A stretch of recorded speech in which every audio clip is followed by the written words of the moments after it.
आमदार अनिकेत तटकरे यांच्या आश्वासनानंतर ठाकरे शिवसेनेचे आमरण उपोषण मागे. वाढीव पाणीपट्टी प्रश्नी तोडगा काढण्याचं लेखी आश्वासन राजेश काफरे यांनी तिसऱ्या दिवशी उपोषण थांबवले. जिल्हा परिषद उपाध्यक्ष मधुकर पाटील बनले संकटमोचन. रोहा अष्टमी नगर परिषदेने केलेल्या वाढीव पाणीपट्टीच्या विरोधात शिवसेना उद्धव बाळासाहेब ठाकरे पक्षाच्या वतीने सुरू करण्यात आलेल्या आमरण उपोषण अखेर तिसऱ्या दिवशी दुपारी थांबवण्यात आलं. राष्ट्रवादीचे नेते राजे उपाध्यक्ष मधुकर पाटील यांनी या प्रकरणात शिष्टाई केल्यानंतर आमदार अनिकेत तटकरे यांनी वाढीव पाणीपट्टीच्या प्रश्नावर तोडगा काढण्याचं आश्वासन दिलं. त्यानंतर नगर परिषद प्रशासनाने त्याबाबत लेखी पत्र दिल्यानंतर शहर प्रमुख राजेश काफरे यांनी तिसऱ्या दिवशी उपोषण थांबवलं. चर्चेच्या सर्व फेऱ्या फिसकटल्यानंतर गेली 3 दिवसांपासून रोहा अष्टमी नगर परिषद कार्यालयासमोर शिवसेना शहर प्रमुख राजेश काफरे यांच्या नेतृत्वाखाली आमरण उपोषण सुरू होतं. तिसऱ्या दिवशी राजेश काफरे यांची प्रकृती खालावली होती. डॉक्टरांनी उपचार केले. अशा परिस्थितीत वाढीव पाणीपट्टी रद्द करून नागरिकांना दिलासा द्यावा अशी प्रमुख मागणी आंदोलनकर्त्यांनी केली होती. या पार्श्वभूमीवर नगर परिषद प्रशासन, लोकप्रतिनिधी आणि आंदोलनकर्ते यांच्यात अनेक फेऱ्यांच्या चर्चा झाल्या. दरम्यान राष्ट्रवादी नेते जिल्हा परिषदेचे उपाध्यक्ष मधुकर पाटील यांनी यामध्ये महत्त्वाची भूमिका निभावली. आज सकाळी उपोषणस्थळी भेट देऊन आमदार अनिकेत तटकरे यांनी दूरध्वनीद्वारे शिवसेना शहर प्रमुख राजेश काफरे यांच्याशी संपर्क त्यांनी साधून दिला. सध्या अधिवेशन सुरू असल्याने प्रत्यक्ष उपस्थित राहणं शक्य नसल्याचं सांगत शनिवारी 27 जून रोजी रोह्यात येऊन वाढीव पाणीपट्टीच्या प्रश्नावर सकारात्मक तोडगा काढण्यात येईल असं आश्वासन त्यांनी दिलं.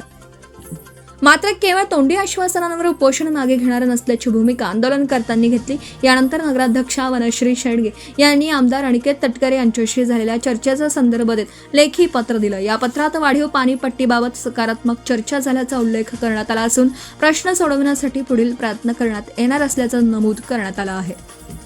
लेखी आश्वासन मिळाल्यानंतर बुधवारी दुपारी 2 वाजता नगराध्यक्षा वनश्री शेडगे यांच्या हस्ते नारळ पाणी देऊन शिवसेना शहर प्रमुख राजेश काफरे यांचं आमरण उपोषण सोडण्यात आलं. यावेळी उपस्थितांनी समाधान व्यक्त करत नागरिकांच्या हितासाठी लढा सुरूच राहील अशी भूमिका मांडली.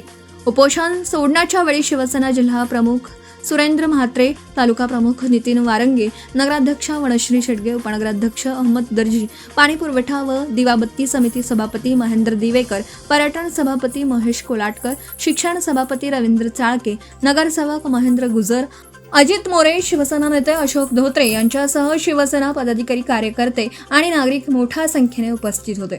लेखी आश्वासनानंतर आंदोलन स्थगित. वाढीव पाणीपट्टीचा प्रश्न मार्गी लावण्यासाठी आमदार अनिकेत तटकरे यांनी पुढाकार घेतल्याने आणि नगर परिषद प्रशासनाने त्याबाबत लेखी आश्वासन दिल्याने शिवसेनेने आमरण उपोषण स्थगित केलं. मात्र नागरिकांना दिलासा मिळेल असा अंतिम निर्णय होईपर्यंत या प्रश्नाचा पाठपुरावा सुरू ठेवणार असल्याचं राजेश काफरे यांनी स्पष्ट केलं.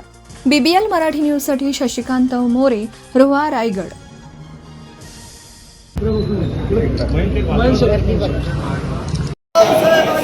हम तुम्हारे साथ हैं, जिंदाबाद. आता अनिकेत भाईंचा आता व्हिडिओ कॉन्फरन्स फोन आलेला. त्यांनी आम्हाला आश्वासित केलेलं आहे की आता आम्ही शनिवार, आज हाऊस चालू असल्याकारणाने आम्ही येऊ शकत नाही, पण शनिवारी आम्ही 100% बसून काय तो निर्णय आपण तुमच्या मागणीला आम्ही 100% प्रयत्न करू. आणि तसंच त्यांनी साहेबांनी त्यांना सांगितलं, आदित्यताई आणि मधु शेट्टी पण येऊन त्यांना सांगितलं. त्यांच्या सगळ्यांच्या शब्दाला मान देऊन आम्ही हा उपोषण मागे घेतो. तर आमच्या मागणी होती ते आश्वासन तेव्हा तुमची मागणी आम्ही कमी करू. नगरपालिकेने जी पाणी वाढ केली होती, पाणीपट्टीची वाढ ती मोठ्या प्रमाणात केली होती. खरं म्हणजे एवढी एकदम मोठ्या प्रमाणात 55% म्हणजे एवढी मोठ्या प्रमाणात नगरपालिका हे वाढ करता येत नाही. आणि त्याच्या संदर्भात आमच्या उद्धव बाळासाहेब ठाकरे पक्षाचे शहरप्रमुख राजेश काफरे आणि त्याच्या सहकार्याने उपोषण चालू केलं होतं. हे उपोषण आता आजचा 3रा दिवस आहे. उपोषण चालू असताना प्रशासनाची चर्चा चालू होती, पण त्याच्यातून काही निर्णय झाला नव्हता. पण आज सकाळी आपल्या इथले जे विधान परिषदेचे आमदार आहेत अनिकेत भाई तटकरे, त्यांनी फोनवरून चर्चा केली राजेश काफरेंशी आणि सांगितलं की आम्ही येतो शनिवारी आणि हा प्रश्न आपण सोडवू, आपण त्याच्यावर मार्ग काढू.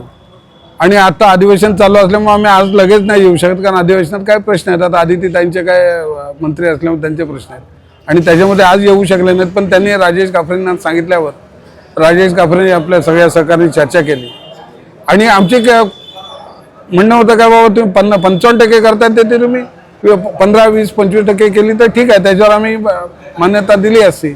पण एवढी मोठी वाढ एकदम सर्वसामान्य माणसाला झेपण्यासारखी नाही, ती परवडण्यासारखी नाही. आणि त्याच्यामुळे आज अनिकेत भाईंनी शब्द दिल्यामुळे आजचं हे उपोषण राजेश काफरेंनी मागे घेतलेलं आहे.